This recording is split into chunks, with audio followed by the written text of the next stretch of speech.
بسم اللہ الرحمن الرحیم۔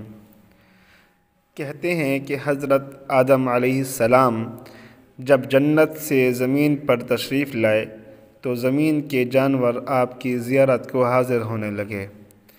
حضرت آدم علیہ السلام ہر جانور کے لیے اس کے لائق دعا فرماتے، اسی طرح جنگل کے کچھ ہرن بھی سلام کرنے اور زیارت کی نیت سے حاضر ہوئے۔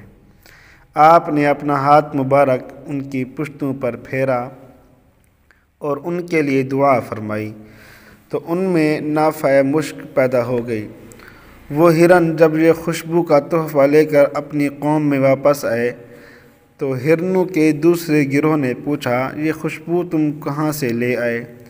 وہ بولے، اللہ کا پیغمبر آدم علیہ السلام جنت سے زمین پر تشریف لائے ہیں، ہم ان کی زیارت کے لیے حاضر ہوئے تھے تو انہوں نے رحمت بھرا اپنا ہاتھ ہماری پشتوں پر پھیرا تو یہ خوشبو پیدا ہو گئی۔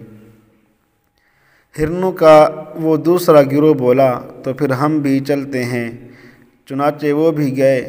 حضرت آدم علیہ السلام نے ان کی پشتوں پر بھی ہاتھ پھیرا، مگر ان میں وہ خوشبو پیدا نہ ہوئی، اور وہ جیسے گئے تھے ویسے کے ویسے ہی واپس آ گئے۔ واپس آ کر وہ متعجب ہو کر بولے کہ یہ کیا بات ہوئی، تم گئے تو خوشبو ملی اور ہم گئے تو کچھ نہ ملا۔